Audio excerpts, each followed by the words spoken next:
जाता है। हमारे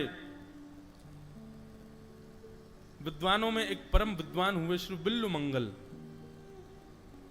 उनका एक श्लोक में अपने भागवत जी के मंगलाचरण में भी बोला। मंगल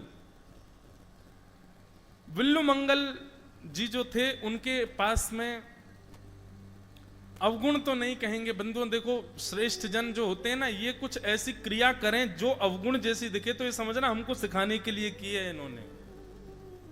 श्रेष्ठ जन कभी कुछ गलत नहीं करते, वो सदैव दूसरों को सिखाने के लिए करते हैं।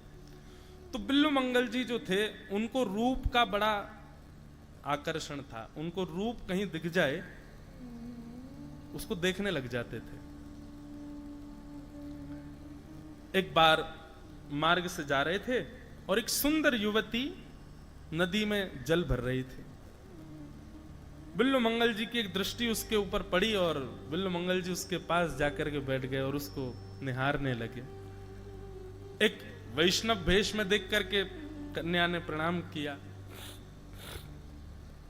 पर उनकी चित्तवृत्ति तो उसके रूप में ही आसक्त हो गई।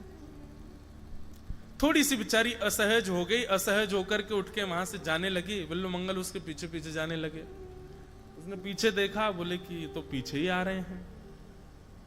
चलती चली गई, अपने घर में पहुंची, तुरंत दौड़ के भीतर गई और अपने पति से जाकर के कहा, कोई संत भेष में है, पर भेष ही संत का है, रूप तो नजर तो बड़ी खराब है, मेरे को तो ऐसे देख रहे हैं, मुझे अच्छा नहीं लग रहा है। पति ने कहा, देखो यदि संत होगा, वैष्णव होगा तो संभल जाएगा, और यदि वैष्णव नहीं होगा तो अपने पद से गिर जाएगा। द्वार खोल करके बिल्लु मंगल जी को भीतर बुलाया। पत्नी बोली, क्या कर रहे हो, कैसे पति हो आप हैं? वो मेरे को देख रहा है, आप उसको घर में बुला रहे हो। बोले, तुम बैठो। बिल्लु मंगल जी को घर में बुलाया, आकर के बैठ गए, आसपास देखने लगे कहां है वो युवती, सुंदर रूप जिसका था। अंदर जाकर के पति ने बिल्लु मंगल जी से पूछा, महाराज जी प्रसाद पाएंगे? बोले, हाँ बिल्कुल पाएंगे, तुम्हारी पत्नी बनाएगी तो पाएंगे। हाँ वही बनाएगी महाराज जी, आप आज्ञा करो, पाएंगे? बोले, जी पाएंगे। पत्नी से जाकर बढ़िया सुंदर भोजन बनाओ, महाराज जी पधारे हैं। पत्नी की तो आंखें चढ़ी हुई थी। बोले, कैसे पति हो तुम, तुमसे आगे शिकायत की, तुम क्या कर रहे हो? बोले, बस तुम करो, हम कुछ देखना चाहते हैं। भोजन प्रसाद सिद्ध करके एक थाल में सजा करके ले जाने लगी। पति ने कहा, ऐसे नहीं, श्रृंगार करके जाओ। बोले, श्रृंगार करके जाओ मतलब? बोले, करो तो सही एक बार, मुझे देखना है कुछ। श्रृंगार करके वो युवती थाल लेकर के गई, बिल्लु मंगल जी के सामने चौकी पर पधरा दिया। अब बिल्लु मंगल जी ने तो सामान्य रूप देखा था, अब श्रृंगार का रूप देखा तो रूप देखते ही बिल्लु मंगल जी के नेत्र पहले तो खुले रह गए और अचानक से नेत्र बंद हुए, और बंद होते ही चित्त में, मन में भाव आने लगा। एक सामान्य सांसारिक कन्या, उसका रूप लावण्य देख करके मैं इतना आसक्त हो गया कि उसके पीछे पीछे उसके घर तक चला आया। उसके लिए मैंने श्री कृष्ण का मुझे साक्षात दर्शन हो रहा होता। एक सामान्य स्वभाव चित्त में आया कि एक सामान्य संसारी व्यक्ति के लिए हम इतना कर देते हैं, इतने सब कुछ भावों का त्याग, इतने नियमों का त्याग कर लेते हैं। यदि इतना त्याग, इतनी स्थिति का त्याग यदि ठाकुर जी के लिए किया होता तो ठाकुर जी मिल गए होते। बिल्लु मंगल जी ने नेत्र खोले और उस कन्या से कहा, सुनो, तुम्हारे घर में सुई है? बोले, जी। बोले, 2 कांटे लेके आओ, 2 सुई लेके आओ। बोले, सुई का क्या करेंगे? बोले, बस लेके आओ। कन्या 2 कांटे लेकर के आई और ला करके बिल्लु मंगल जी के सामने रखा। किंचित भी, एक क्षण भी विलंब नहीं किया। बिल्लु मंगल जी ने दोनों कांटों को लेकर के अपने नेत्रों को ही फोड़ दिया। बोले, जो नेत्र संसार के रूप को देखने के आसक्त हो गए, अधीन हो गए, ये जीवित रहने के अधिकारी नहीं है। अक्षणवतां फलमिदं न परम विदाम। वेणु गीत के प्रथम श्लोक में गोपियां कहती हैं, हमको आंख मिली है तो इन आंखों को मिलने का साफल्य क्या है, इन आंखों को मिलने का लाभ क्या है। किसी ने आपको चांदी का लोटा दिया तो उस चांदी के लोटे का लाभ क्या, उसमें दूध पियो, उसमें अमरस पियो, उसमें जल पियो, उसमें साधन डाल के उसका उपयोग करो। किसी ने आपको सुंदर चांदी की थाली दी, उसमें प्रसाद पाओ। किसी ने आपको सुंदर गहना दिया, पहन करके गले में घूमो। वस्तु मिलने पर उसका उपयोग किया जाता है ना। नेत्र मिलने का हमने क्या उपयोग किया? हमने नेत्र मिलने का ऐसा उपयोग किया कि चांदी का कटोरा मिला, चांदी का पात्र मिला, हम उसमें मट्टी धर के बैठे हैं। ऐसा ही हमने और आप सबने इन नेत्रों के मिलने के बाद किया है।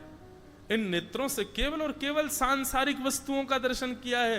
गोपियां वेणु गीत में कहती हैं, आंख मिलने पर यदि इन आंखों से कभी बरहा पीड़म नटवर वपुः कर्णयो कर्णकारम विभ्रदवासः कनक कपिसं वैजयंतीं चमालाम रंध्रान वेणो अधर सुधया पूरयन गोप वृंदै वृंदारण्यम स्वपद रमणम प्राविशद गीत कीर्ति। ऐसे श्याम सुंदर का यदि आपने दर्शन नहीं किया तो आपने नेत्र पाकर के भी उन नेत्रों का पूर्ण उपयोग नहीं किया है। नेत्र मिलने का साफल्य केवल और केवल ठाकुर जी के उस मधुर स्वरूप का दर्शन करना।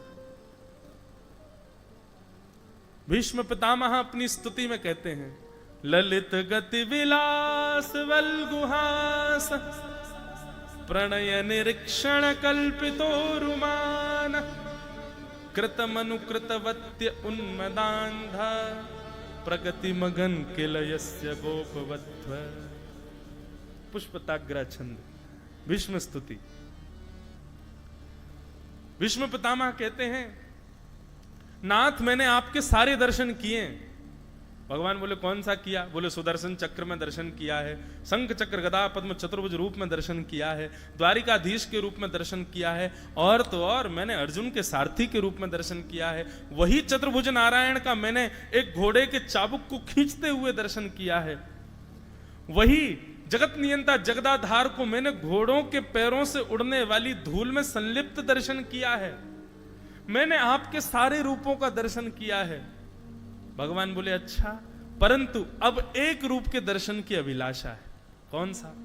बोले ललित गति विलास वल्गुहास। बोले आपकी जो ये ललित गति है, जब आप ललित गति से चलते हो, टेढ़ी मेढ़ी चाल जब चलते हो। महाराज जी, हमारे पूज्य नाना जी पंडित श्री कृष्णलाल शास्त्री जी, हमारे पूज्य पिताजी महाराज, पूज्य नाना जी, इन दो की कृपा से हमको व्यासपीठ मिली। हमारे पूज्य नाना जी ब्रज साहित्य के बड़े अच्छे विद्वान थे, वैयाकरणी भी थे, ब्रज साहित्य उनका बड़ा आनंदमय था। वे वर्णन करते थे, बोले लाला, ब्रज भाषा में बोलते थे, बोले लाला तो पतो लाला हमारो श्याम सुंदर टेढ़ी मेढ़ी चाल काई को चले। मैंने कि नाना जी काई को चले? तो बोले बड़े भाव हैं, लेकिन वहां के पीछे एक भाव जे और है। मैंने कि कहा है?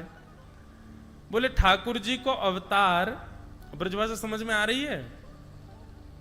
सबको आ रही ना? पर हमको मराठी नहीं आएगी तो कहीं हमसे मराठी मत बोलना। हमको तो ब्रजभाषा हिंदी आती। तो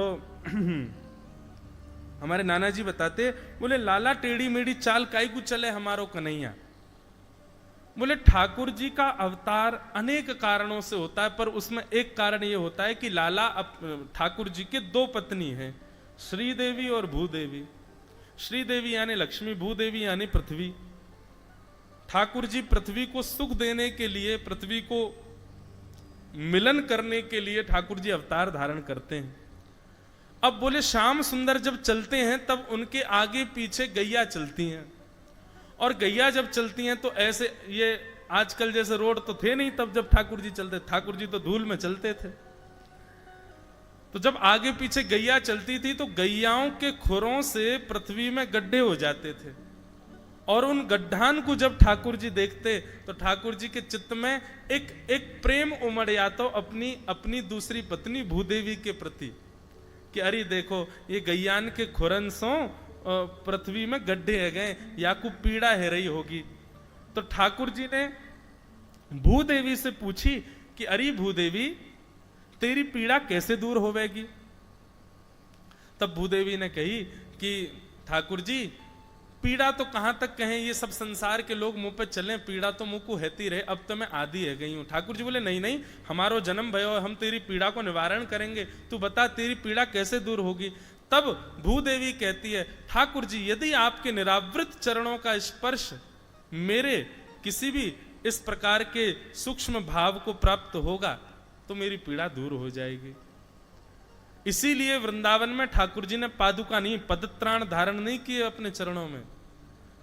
अब ठाकुर जी जब चलते हैं तो नीचे दृष्टिपूतम निषेध पादम, अपनी दृष्टि से नीचे देखते हुए चलते हैं, और जहां जहां ठाकुर जी को गड्ढे दिखाई देते हैं वहां वहां ठाकुर जी चरण रखते हैं। अब एक गड्ढा यहाँ पे, दूसरा गड्ढा वहां है तो ठाकुर जी वहीं चलते हैं, तीसरा गड्ढा वहां तो वहां जाते हैं, चौथा, तो इस प्रकार ठाकुर जी चलते हैं। दूर से देखने वालों को दिखता है ललित गति विलास वल्गुहास। ठाकुर जी को नाम ही धर दियो बांके बिहारी। बांके मतलब टेढ़े मेढ़े बिहारी, वो टेढ़े मेढ़े है नहीं, भूदेवी को सुख देने के लिए टेढ़े मेढ़े हो रहे हैं। ये भाव हमारे पूज्य नाना जी सुनाते थे।